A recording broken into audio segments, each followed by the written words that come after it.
अमित सत्रह ब्लॉग्स को जरूर सब्सक्राइब करें और साथ ही बेल आइकन को जरूर दबाएं ताकि जो वीडियो डालूं आप तक पहुंच जाए। साथ साहिब परमात्मा कहते हैं मौत बिसारी बावड़े तन चाड़ा कर दिया कोने, यो तन मट्टी में मिलेगा भाई जो आटे में लोने। मौत भूल गया बावड़े, अचरज किया कौन, और यो तन मट्टी में मिल जाएगा जो आटे में लोन।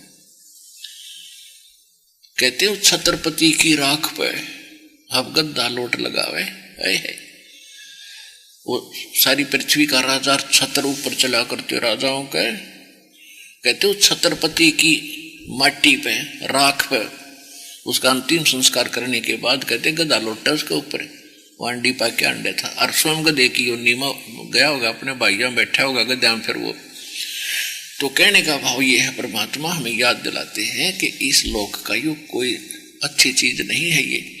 ये काम तो यहां करना चाहिए था उसको आप भूल चुके हो। अब क्या बताना चाहते हैं परमात्मा कि मौत भूल गया बावड़े तन चाड़ा कर दिया कौन। जब आपको मौत की सही याद आवेगी कि भैया तो बात बिगड़ेगी, और जिसके लिए मैं सारा जीवन लगाता हूं, 2 नंबर के काम करके, रिश्वतखोरी करके, चोरी करके, मिलावट करके पैसा इकट्ठा करता हूं, किस लिए? अपने परिवार को सुखी बनाने के लिए। या तक भारी भूल लग गई आपके। ये तो परिवार को विष खिला रहे हो आप। आपने विष देने की जरूरत नहीं पड़ेगी अपने परिवार को, जो ऐसे कर्म करके अपने बच्चों की परवरिश करते हैं। एक दिन ईसा कैर टूटेगा, समझ में नहीं आओगे आपके। आप भी मृत्यु को प्राप्त होगे और जिनके लिए जोड़ रहे हैं वो भी नहीं रहेंगे। ये तो शुभ कर्म करने से परिवार भी सुखी रहता है और आपका धर्म कर्म भी बिगड़न से बच जाता है। इसलिए सत्संग में आने से ये ज्ञान होता है, सत्संग में अवश्य आना चाहिए। अब आज किसी को ये पता लग गया कि आपके कैंसर है और उसके घर में से ब्याह हो छोरे का, लड़के का, और उसको कोई नो के आजा डांस कर ले, नो के तू जा मेरा अपना काम करे, हो रहा डांस, मेरी तो शातान हो रही है, अब करके दिखाओ डांस, बजाओ डीजे, सुनो गाने। तो पुण्यात्माओं संत पहले ही सतर्क होते हैं, इसलिए वो बकवाद अच्छी नहीं लगती उन्हें। अपना भजन करते हैं, कोई बाढ़ में कुआं में पड़ो, पड़ते रहो, बजाए जाओ डीजे। अपना जाना भी वैसे तो वहां से टलो, और जाना भी पड़ जाता अपना फॉर्मेलिटी करके कोण में बैठ जा अपनी माला लेके, और वो करते रहे जो तुमने करना फंड। तो पुण्यात्माओं आम संसार तनु कहेगा भाई तू ऐसा के मायूस सा रहता है, तेरा के बिजली गिर गई, ऐसा के नुकसान हो रहा है, तू नाचता गाता कोई ना। तो उसके लिए माथा नहीं मारा है, घड़ा नहीं बोल रहा है। कहते हैं साकट और सवान को उल्ट जवाब नहीं दे। उसने न्यू कह दिया भाई मेरी कोई ना रुचि, मेरी इच्छा नहीं बनती, बात खत्म हुई। समाज कहता रहेगा, जब उनके साथ बनेगी जब पता लगेगा। उनके साथ तो दुर्घटना होगी जब डरेंगे, हम पहले डर जाते हैं। तो समझदार वही होता जो पहले डरे।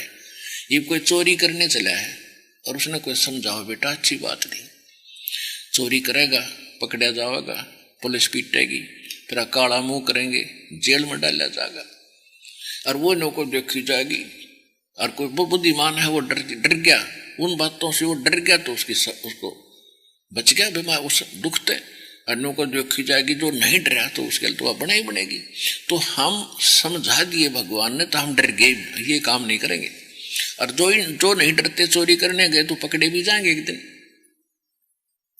फिर सारे वो काम होंगे जो पहले बताए गए थे, उसका जूते भी लगेंगे, काला मुंह भी करेंगे और जेल में भी डाला जाएगा। तो क्या बताते हैं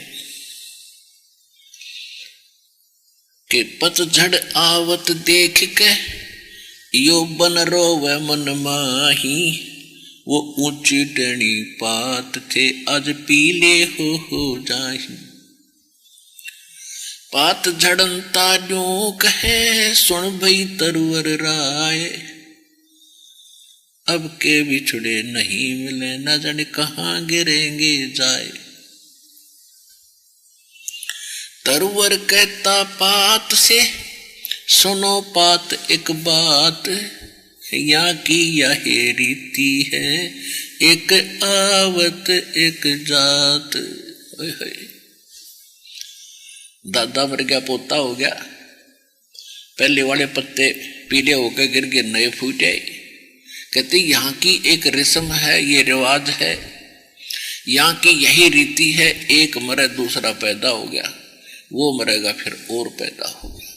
यानी यहाँ जन्म और मरण का ये दीर्घ रोग आपका सदा बना रहेगा, जब तक सत भक्ति परम पिता परमात्मा परम अक्षर ब्रह्म सत्य पुरुष की नहीं करोगे।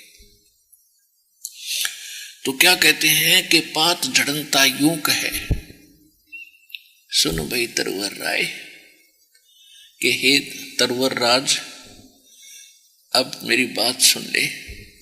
आपसे बिछुड़ कर जा रहे हैं, ना जाने कहाँ गिरेंगे, गंदी नाली में पड़ेंगे या किसी पैर पशु के पैर के नीचे कुचले जाएंगे। जैसे कोई व्यक्ति रोगी होता है, उसको पता चल जाता है कि दीर्घ रोग है और मौत निकट है, निश्चित है, तो फिर उसको याद आता है कि ये भगवान अब कहाँ जाऊंगा मैं, और वो चिंतित हो जाता है। तो कुल के लोग इकट्ठे होते हैं, उसको सांत्वना देते हैं कि भाई देखो, मरना तो सब नहीं है, आज नहीं तो कल, या कोई रहा सदा, हिम्मत कर, जो भगवान को मंजूर है वही होने दे, चिंता मत कर। या तो सभी का यही रिवाज है, एक मरे भाई, सभी ने मरना है। तो इस प्रकार जैसे वो सांत्वना दे रहा है, और मरने वाला ये कह रहा है कि ना जाने क्या होगा।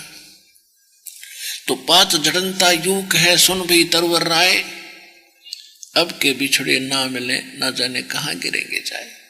तरवर कहता पात से, सुनो पात एक बात, और यहाँ की यह रीति है, एक आवे एक जात। और जहां ये रीति नहीं है, जहां जन्म मृत्यु नहीं है, जहां कोई रोग शोक नहीं है, उस लोक का हमें पता नहीं था, जिस कारण से हमने इस व्यवस्था को अंतिम मान लिया और हम सतगति सेट हो गए, निश्चिंत हो गए कि ये तो होता ही रहेगा। लेकिन जब होता है, जब डर बहुत लगता है, रोग हो जाता है, तब पता चलता है कि अब क्या बनेगा। मौत निकट आती है तो पता चलता है कि बात बिगड़ गई, धरा धरा सारा ही रह गया। तो सत्संग में आने से यो हमें पहले ही पता हो जाता है कि यो तभी जड़ी गिरनी थी, या तो गिरेगी तो गिरने दे। लेकिन उससे पहले हमने यहाँ का कुछ सामान तैयार कर लिया, हम अब खाली नहीं जावांगे, इसलिए हम निर्भय होकर शरीर छोड़कर अपने मालिक के चरणों में चले जाएंगे। जो भक्ति नहीं करते उनकी घीघी बन जाती है लास्ट में, हाय क्या होगा, हे भगवान क्या होगा। तो अब क्या होगा, अब तो तेरी शायद होगी, गधा बनेगा, हम बता दें क्या होगा। तो भक्ति करने से मरते समय भी डर नहीं लगेगा। ये तो सकों बार छूट लिया है शरीर को, नई कहानी है यार। और जिनकी भक्ति नहीं कर खींचे, कितना ज्ञान हो उसके पास, अंत में उसको संतोष नहीं हो सकता।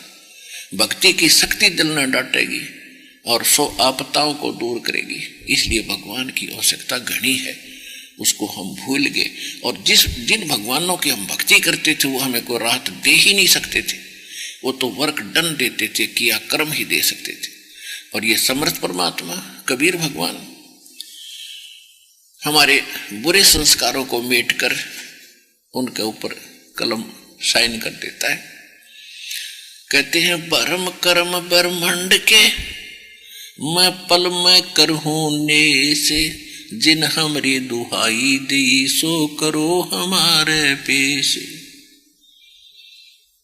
धर्मराय दरबार में देई कबीर तलाक, मेरे भूले चुके हंस को तू पकड़िए मत कजाक। ऐसा समर्थ परमात्मा यहाँ के 21 ब्रह्मांड के चीफ जस्टिस को और जाकर ये कह दे कि खबरदार तूने मेरे भक्त को पकड़ा है, उसका अकाउंट भी नहीं करेगा। बोले पुरुष कबीर से वो धर्मराज कर जोड़े, तेरे भगत ने पकड़ो नहीं मन 2 ही लाख करोड़। आज आपको समर्थ की शरण मिल गई है, इसको बनाकर रखना। पुण्यात्माओं, हम ऊपरले मन से कहते रहते हैं कि भी मौत सब ने मरना है, एक दिन सब ने मरना है। जैसे किसी को समझाने की चेष्टा की जाती है कि भाई भक्ति कर ले, एक दिन संसार छोड़ कर जाएगा, तेरे साथ कुछ नहीं चलेगा। तो वो क्या कहता है कि तो सब ने पता एक दिन मरना तो ही देखी जाएगी। लेकिन जब वो मरने का दिन निश्चित होगा ना, तब पता चलेगा क्यों कर मरा करे। अब तो उसे फॉर्मेलिटी से यहाँ पे मरना था ही, और इसका यह क्या बड़ी बात है, तो मौत तो होनी है सबकी। आप भी दुखों से छुटकारा पाना चाहते हैं तो आज ही बुक करें निःशुल्क पुस्तक ज्ञान गंगा। ज्ञान गंगा पुस्तक निःशुल्क मंगवाने के लिए अपना पूरा पता पिन कोड के साथ हमें लिखकर भेजें।